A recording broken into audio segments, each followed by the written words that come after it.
Hello, how are you all? I hope you're good. This is going to be very, very fun. So, Coca Cola, a company that we all know about. I grew up in Atlanta, Georgia. I'm very familiar with Coca Cola. We used to go to the World of Coca Cola at least once a year on a field trip. It's this amazing museum in downtown Atlanta. When you get to the top, they have Coke fountains. That's the only thing I remember from them. They have like every flavor and type of Coca Cola from all around the world. It was a great time. But that's not why we're talking about them today. So, an employee that works for Coca Cola recently released some screenshots from an employee training. So, I guess it's their new angle towards diversity training. And this training is teaching employees how to be less white. So I have some of those slides and we're going to go through them. I actually didn't look at any of them yet. I want to do that with you. And I know about this because of somebody that I follow both on YouTube and Twitter and just all over the place. I love her commentary, but her name is Dr. Carlin Borsenko, and I'm sorry if I'm saying her last name right, but she is, I believe, an organizational psychologist. She is a huge critic of CRT, critical race theory. She actually testified, her and James Lindsay. I know a lot of you are fans of James Lindsay on this channel. Her and James Lindsay actually testified in a hearing yesterday in New Hampshire to introduce a bill banning critical race theory in New Hampshire. So it was really fun watching everything about that with her. She was giving updates on it. And I will link to her channel below because she actually has a video on this same subject, the Coca-Cola subject, and it's probably going to be way better than mine. I didn't watch it yet because I wanted to give you my opinion and not have it filtered by hers, but I am going to be watching that after I upload this. And she also has another, sorry about that. She also has another video talking about the hearing in New Hampshire yesterday, so I'm also excited to watch that. So if you don't follow her, she has a really interesting channel. I highly recommend it. She's also funny and she knits. All cool things, right? All cool things. But let's get into what's happening, and we're just gonna kind of go through this story and go through these slides and go through these tweets, and then I have I right when I was getting ready to film this, I stumbled upon the Daily Wire and found an article. The high officials in France are speaking out against these dangerous ideologies that are coming out of American universities, and we know exactly what those ideologies are. It goes into extreme social justice, but it was a really interesting article, so I'll read you a little bit of that. The pendulum is starting to swing in France. The social justice has jumped the shark, and that was actually in large part because of their huge immigration crisis, and we'll get into that in a second. But let's look through this. This is really fun. So the first tweet I saw from Carlin this morning was this one, and you'll see within the tweet a bunch of screenshots, so that's what we're going to go through. And Carlin says, well, first it says, breaking, Coca-Cola is forcing employees to complete online training telling them to try to be less white. So that came out, and then she updated it saying, apparently Coca-Cola has sent an email to their employees saying they are aware of the alleged video about the training. Yeah, I bet they are, she says. Remember, it's all alleged. We don't really know anything. It's just alleged, right? And then... Okay, so we got a little bit more information. I don't know if you remember, but right before Trump left office, he signed an executive order banning critical race theory in federal agencies within the federal government. And critical race theory it basically teaches you, and we're going to go into that because basically everything that this training is from what I've seen so far, and I know who authored the training, so I'm familiar with this person, but this is basically what critical race theory is. Critical race theory at the base tells you that if you are white, you are an inherent oppressor. If you are not white, you are inherently oppressed. So it teaches you these types of things, and again, we'll go more into it. But he signed this executive order banning it. So that is what, when I read you this, that's what Carlin is referring to. So she says, update, I did a series about Coca-Cola's internal allyship guidebook months ago, and there's the link to her YouTube. I just learned they halted these efforts after Trump's EO telling staff they would start again if Biden won. Now they plan to integrate it with onboarding and training. So let's go into the fun part, the actual slides. Where are they? Oh, they're there. Okay, so we only have a few of them, but that's all we really need. So this looks like the title slide, and it says confronting racism, understanding what it means to be white, challenging what it means to be racist. Okay. By the way, I don't know. So the person that authored this training is Robin DiAngelo. She wrote a book called White Fragility, which I read a bit of. It was very hard to go through. If you need some entertainment, if you want to know what all of this is about, you can read it. But basically, Robin DiAngelo is a white woman who admits that she is racist, but her argument is that it's not just her, everyone is, but she admits to being the R word. I hate saying that 1,000 times in a video, so I might just say the R word. She admits to being that. So just keep in mind that Coca-Cola hired a self-admitted to do training. Just keep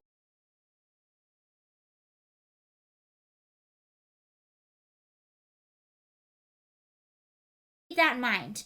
And this is typical of people like Robin DiAngelo. And also keep in mind, Robin DiAngelo makes bank going all over, doing speaking, doing trainings, and all kinds of stuff. This woman makes bank off this stuff. Again, that's not a reason to fault her. I'm all for capitalism. But just keep that in mind. And she is a self-admitted, which typically most people that are for this type of stuff, they are, which makes you kind of, anyway.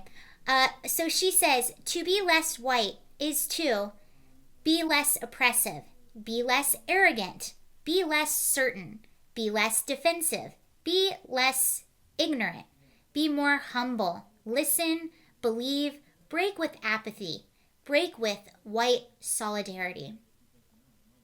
Okay, let's look at the next one. In the US and other Western nations, white people are socialized to feel that they are inherently superior because they are white. Research shows by age 3 to 4, children understand it's better to be white. Wow. So this is the type of stuff that CRT basically teaches. Imagine things along this nature being in elementary schools, because that's what we're starting to see right now. And it's pretty scary. And I think I tweeted something out the other day. I wish I could find it, because I'm probably, I tweeted it way better than what I'm going to say it. But it was something along the lines of, it's almost like people that are for this type of stuff, the loudest people like this individual, or people that fight for CRT or that really push this ideology down their throat. It's almost like they are projecting their own misery, their own privilege, if you will, or their own self-hatred, and they just want to bring everyone else down with them. And that's why they're so obsessed with things like race, when in the actuality, most of us, we are so evolved behind this. We go through life just judging people by the content of their character and not putting everyone in these gender groups and identity groups and race groups. And by the way, I remember when I was 3 or 4, my parents were just getting a divorce. My mom had to start working 7 days a week. All my friends who were, I had a best friend who was Indian. I had a best friend who was Black. I had a best friend who was Colombian. I had a best friend who was Orthodox Jew. And all my friends had a mom and a dad and a 2-story home. And I had, a mom that worked 7 days a week. And we lived in a little tiny apartment with my sister. I was basically stuck to my own devices and raised myself in a lot of ways, because my sister wasn't around a lot. So to think that that's when my privilege started, that's when all of this started, what a terrible thing to say to someone, and to say to a kid in that type of situation. And here is one more slide from it, and then you basically get the gist. It just says, try to be less white. So and the thing about Robin DiAngelo too, which she says in her book and how she promotes it, and here's the evil of what they do.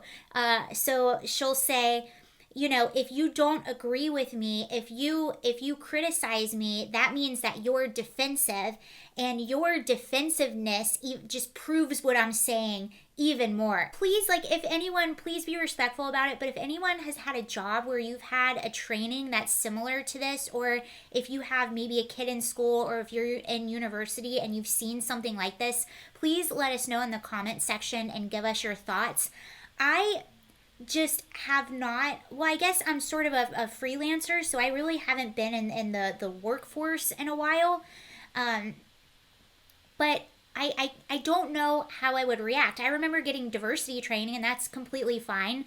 But this is one of those things too. Most people don't buy into this crap. They go and they suffer through it, and they do what they have to do, and they keep their head down just to move along. And the same with these companies, but it's still pushing this sort of dangerous ideology. And before I go through it any further, because this article will make some really good points into what we're talking about. But this article came out, so this is news and commentary under the Daily Wire. France investigating universities over radical ideas imported from the United States. So let's look at this just a little bit more. France intends to investigate universities to root out Islamo-leftist teaching and ideas that are fracturing French society as the government seeks to cut down on what officials say is American influence on French universities. The French government announced to probe earlier this week following months of rhetoric from top French officials. Okay, so French Minister of Higher Education Frédéric Vidal told Parliament on Tuesday that the National Center for Scientific Research, a state-run research organization, would carry out an investigation into the totality of research underway in our country. This is the first time the French government has taken concrete steps to clamp down on what officials have referred to as Islamo-leftist ideas. So this is a quote. In earlier television interview, Ms. Vidal said the investigation would focus on Islamo-leftists, a controversial term embraced by some of Mr. Macron's leading ministers to accuse left-leaning intellectuals of justifying Islamism and even terrorism. Islamo-leftism corrupts all of society, and universities are not impervious. Ms. Vidal said, adding some scholars were advancing radical and activist ideas, referring also to those scholars of race and gender. Ms. Vidal accused them of always looking at everything through the prism of their will to divide, to fracture, to pinpoint the enemy. News of the investigation immediately caused a fierce backlash among university presidents. Of course it did, deepening fears of a crackdown on academic freedom, especially on the studies of race, gender, post-colonial studies, blah, blah, blah. Okay, so what they're arguing is that they're saying that we have a lot of different issues in our two countries, and we're taking these ideas of what happened in America and taking them over there, and they're focusing on what makes us different rather than focusing on what brings us together. Therefore, it is damaging the fabric of their society. And they even go into race, gender. That's what critical race theory does. That's what social justice does. That's what all of these things do. They focus on what makes us different and puts us in these separate little categories instead of what brings us together, which is further dividing the country. Can you imagine teaching, going through those slides and teaching young kids this type of stuff, which is in some areas what they're doing? Imagine teaching a kid who is forming their brain. You're going to create racist kids. How else does that end? You're going to create it, whereas you just leave it alone or focus on what brings us together rather than what separates us and what is happening. So when they were specific calling it Islamo-leftist, a lot of people are excusing some of the extremist behavior that is happening in France because under the guise of social justice. one story. If I can find the article when I'm editing this, I'll put it up and link to it below. There is one story that it still sticks out in my head, and I heard it 3 or 4 years ago. But I don't remember exactly what country, but it was coming out of Europe somewhere. So there was a commercial plane coming out of Europe. On that commercial plane, which I still don't know why they put them on commercial planes, but I guess it's what you do. So on that commercial plane, there is an individual who is getting deported back to, I want to say, Africa or the Middle East. I can't remember. But they had some officers, and then they had the individual that they were deporting back to this person's country. Well, a lot of passengers on the plane, a lot of activists, if you will, saw this happening, basically disrupted the deportation, started getting loud. You know how they do, and they disrupted the deportation. The officers that were deporting the individual had to exit the plane. The individual stayed in the country. I don't know for how long, but these individuals thought that they were doing something grand. They thought they were helping this man who was being deported. And by the way, the man was sitting there crying like, they're taking me away from my, whatever, my family or whatever. But when you actually look back on what happened, what they did was pretty ignorant, because this individual that was being deported, one, he wasn't being removed from his family. This individual abducted a 16, I think she was 16 at the time, a 15 or 16-year-old girl, held her hostage in a home with a bunch of other males. They did terrible, awful things to her for quite a while. It was absolutely horrific. And this young girl worked with law enforcement for several years trying to get justice and trying to get him punished. And that's why he was being deported. But these individuals had no idea, and instead just looked on the surface and went back to their social justice virtue signaling and disrupted that whole deportation. The girl actually came out a few months later, or maybe a year later, with this huge letter that she wrote on just the horrors that she went through because of this individual, and then how she was re-traumatized thinking that these people fought to keep him in the country after he had done these terrible acts on her, and after she had worked for so long to get justice. So when I read this story, it immediately made me think of that story. So I completely understand what they're talking about. And this is extreme, of course. It's a different situation. It's a different form of justice in here, but it goes back to all of this. Like I said, I don't know how much you can say it enough. And this is one of the reasons why I was always so critical of the leaning during the national anthem. Not that I don't think you should have the right to do that. If you want to do it, fine, whatever. But at the end of the day, what is it really doing? Is it helping us? Is it bringing awareness? Or is it just making people angry that don't agree with your movement? And actually, let me word that differently. Not that they don't agree with your movement. They don't agree with that doing anything better. So again, you're taking something like sports, right? Sports brings us together. I know when I'm out with my boyfriend, he's a Chicago Cubs fan. If I'm out with him and he sees somebody, no matter what age, gender, race, where they come from, if he sees someone in a Cubs shirt, they automatically start having a conversation. There's already a camaraderie there when you see that person that has something the same as you. So you're taking, at a time when we are so divided, when everything is an argument, when families are being torn apart, friendships are being torn apart, and then you take that one thing that we have that brings us together, that one form of escapism that we have, and you inject your own ideas into it. It makes people angry. It divides us even more. That's why I'm against it. Focus on what can bring us together. Focus on the things that we can agree with on and come together because of those things. And then we can have conversations, respectful conversations.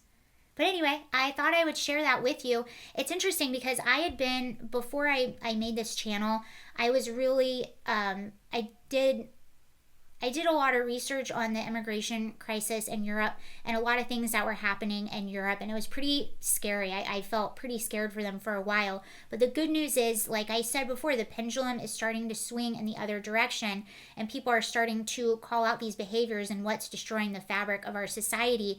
And unfortunately, we have to talk about uncomfortable things sometimes, and it might hurt people's feelings, but would you rather have somebody's feelings hurt, or would you rather put someone in danger? I would much rather have someone's feelings hurt a little bit in order to have an adult conversation the way we need to do in order to keep a society functioning and to keep a society safe. So that's it. Let me know your thoughts on all of that, and have a good night. Bye.